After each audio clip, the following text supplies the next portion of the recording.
अस्सलामु अलैकुम वरहमतुल्लाहि वबरकातुहू। आज के तारीख पर मार्केट में बाबा का नाम ज़्यादा सुनाई देता है। जिस तरफ भी देखो सिर्फ बाबा ही बाबा नजर आते हैं। सुनने में आया है कि बाबा ने साइंस को भी चुप करा दिया है। बाबा ने कहा कि अगर हमारा ज्ञान बेकार है तो साइंस का भी ज्ञान बेकार है, साइंस भी बेकार है। साइंस के पास कोई जवाब नहीं है बेटा।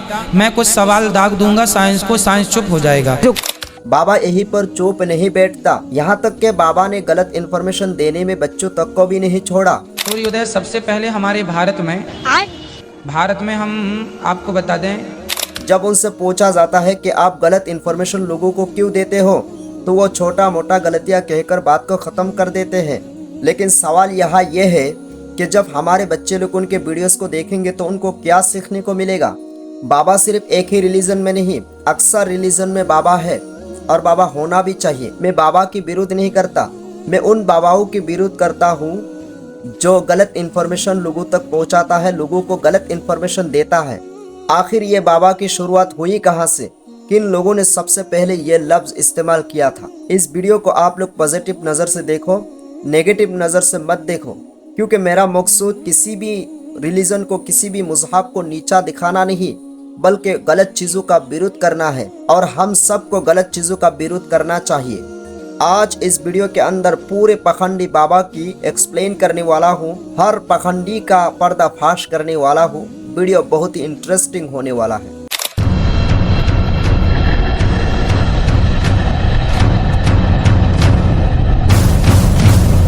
बाबा शब्द का शुरुआत होती है साईं बाबा से, जो कुछ मुस्लिम लोगों ने इस्तेमाल किया था और ये फारसी शब्द है जिसका अर्थ कई तरीका से लिया जाता है। मैं आप लोगों को कुछ मिसाल देता हूँ, उससे आप समझ जाएंगे। जैसे बुद्धिमान बूढ़ा आदमी, बुजुर्ग, पिता, संत, साधु, इन तमाम अल्फाज के लिए बाबा शब्द का इस्तेमाल किया जाता है जिसका अर्थ बहुत ही अच्छा है। सम्मान के लिए बाबा शब्द इस्तेमाल किया जाता है। ये बाबा तो अपने मीम की वजह से ज़्यादा फेमस है। इनके बारे में कहा जाता है कि इनके पास ज्ञान का भंडार है। आज हम देखेंगे ये कैसे लोगों को ज्ञान देता है। एक बच्चा ने बाबा से सवाल किया कि सूर्योदय सबसे पहले कहाँ होता है, तो बाबा के पास इसका जवाब नहीं था, फिर भी बाबा ने उल्टा सीधा करके इसका जवाब दिया। जी, मेरा प्रश्न ये है कि सूर्य उदय पहले कहाँ उगता है? सूर्योदय सबसे पहले हमारे भारत में हम आपको बता दें, सबसे पहला सूर्योदय कहाँ होता है। हम एक बार गए थे इस तरफ ना, ये फंस गया। हाँ, इस तरफ आसाम के आगे भी कुछ है, उसके आगे क्या है, मणिपुर के आगे क्या है, हम उस तरफ नागालैंड गए थे। हम नागालैंड गए थे। नागालैंड भारत की ही धरती है। नागालैंड वहाँ गए तो सवेरे 4:30 बजे देखा तो दिन था 4:45 बजे। तो सबसे पहले भारत में इस क्षेत्र में, नागालैंड इत्यादि, मिजोरम इत्यादि में, पूर्वी क्षेत्र है ना वो, इसलिए उस तरफ सबसे पहला सूर्योदय होता है। गूगल में सर्च करने से बताता है कि जापान में पहले सूर्य उदय होता है। ना बेटा, सही कहा बच्चे ने कि जापान में ही सबसे पहले सूर्योदय होता है। उसने गूगल से पढ़ा है, उसने इंटरनेट से पढ़ा है, पर बाबा जी ने उसको भी झुटला कर बोला नहीं, भारत में होता है और कहीं हो ही नहीं सकता। जगह पर बच्चा सही थे और बाबा गलत थे, फिर भी बाबा ने सही बात मानने के लिए तैयार नहीं था। शायद बाबा को गोबर से ज्यादा प्यार है, इसलिए हमेशा गोबर की बात करते हैं। कि गोबर से अपने मुंह को धुला नहीं, केमिकल युक्त फेस वॉश आप यूज करते हैं, लेकिन शुद्ध गाय का गोबर, इस गोबर से नहाने से चमड़ी का कोई भी रोग हो, मैं गारंटी लेता हूं, चमड़ी संबंधी कोई भी रोग हो, आप गऊ के शुद्ध देसी गाय के गोबर से स्नान करेंगे तो आपका चमड़ी का रोग समाप्त हो जाएगा। इतनी ताकत गोबर में है। अब जरा सोचो कि अगर गोबर लगाने से बीमार अच्छा हो जाते तो इतने बड़े बड़े अस्पताल की क्या जरूरत है, डॉक्टर क्यों चाहिए। सब लोग गोबर लगाते और अच्छे हो जाते, क्योंकि गोबर तो अक्सर लोगों के घर में है। सिर्फ यही नहीं, जिस औरत का बच्चा नहीं होता है उसका भी मेडिसिन बाबा के पास है। क्यों विश्वास नहीं है, यकीन नहीं होता? आप जरा देख लो इस वीडियो को। जिसको संतान नहीं होती वो गाय को गेहूं खवाए और गेहूं जब उसके गोबर से वापस आए तो उसको धुल करके, उसे सुखा करके, उसको पीस करके उस आटे की रोटी बनाकर भगवान को भोग लगाकर वो रोटी खाने से संतान प्राप्ति होती है। जब उससे पूछा गया कि यह कैसे मुमकिन है तो पूरा डिटेल में आप लोगों को समझाया। शुक्राणु में कमी रह जाए या स्त्री के गर्भाशय में कोई प्रॉब्लम हो तो जो गाय के गोबर के द्वारा गेहूं खवाने के बाद जो गोबर से वो गेहूं निकला, सुखा कर जो आटा बनाकर जो रोटी खाएंगे, उस रोटी में वो ताकत आ जाती है जो आपके शुक्राणुओं की भरपाई कर देता है, गर्भाशय को डैमेज है तो ठीक कर देता है। मतलब गाय आपके गर्भ की रक्षा करती है। यह है बोतल बाबा, और इनका एक खासियत है कि अगर आपका कोई भी बीमार है 1 मिनट में उसको अच्छा कर देंगे और आप हंसते रह जाओगे। क्यों यकीन नहीं होता? आप जरा देख लो। क्या दिक्कत है? बताया घुटने में दर्द है, दर्द हो रहा है? हाँ दर्द हो रहा है। अजय ऊपर स्टेज ऊपर आ सकते हैं? अभी चेक कर रहा हूँ।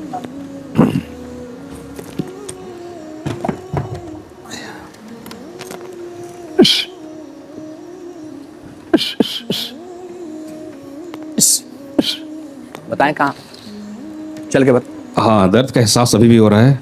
हो रहा है। अब बता। दर्द अभी भी है। कहीं भी नहीं, प्रमाण है।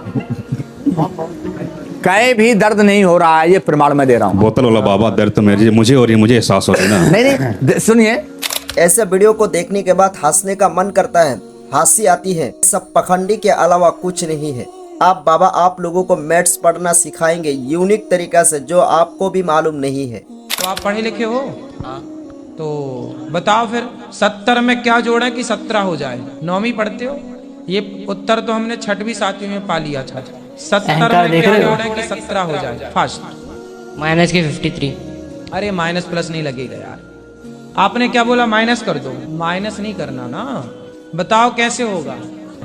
पता नहीं। हिंदी से लिखो 70 और फिर हिंदी से लिखो 17, आ की मात्रा जुड़ जाएगी। इस पाखंडी बाबा को देखो कैसे लोगों को मूर्ख बना रहे हैं। मंत्र पढ़ रहा है,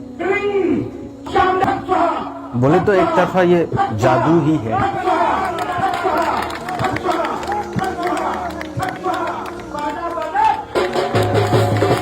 वाह वाह वाह। इसके आप लोगों ने देखा कैसे मंत्र बोल के हवन कुंड में आग लगा रहे हैं, जबकि यह मुमकिन ही नहीं है।